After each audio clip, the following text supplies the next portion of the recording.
लग रहे हैं कि इन तीनों ने चैतन्यानंद के कहने पर छात्राओं पर दबाव बनाया। इतना ही नहीं, सबूत मिटाने के लिए इन तीनों ने छात्राओं पर यह दबाव बनाया कि वो अपने मोबाइल फोन से बाबा के अश्लील चैट्स डिलीट कर दें।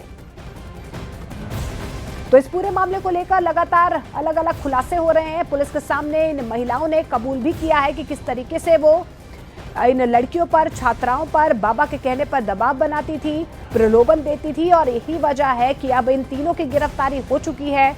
बाबा पुलिस की गिरफ्त में है। लगातार बाबा से पूछताछ की जा रही है, मोबाइल डेटा खंगाला जा रहा है, कुछ एडिटेड फोटोज भी बाबा के कमरे से मिली हैं, और ऐसे में कई खुलासे बाबा को लेकर लगातार हो रहे हैं।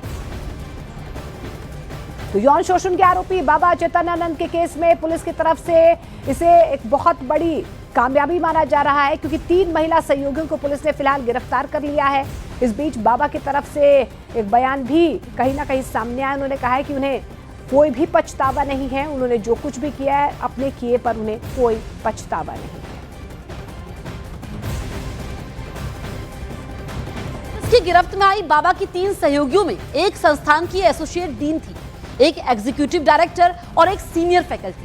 पूछताछ में तीनों महिलाओं ने माना कि उन्होंने चैतन्यानंद के कहने पर छात्राओं पर दबाव बनाया। पुलिस के मुताबिक तीनों महिलाएं छात्राओं को धमकाती थी, उन्हें बाबा के अश्लील मैसेजों को अपने फोन से हटाने के लिए मजबूर करती थी।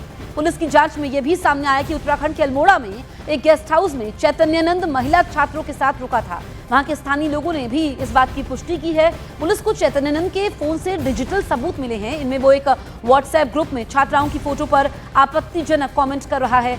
इन सब के बीच आज बाबा की पुलिस रिमांड खत्म हो रही है। आज उसे पुलिस कोर्ट में पेश करेगी।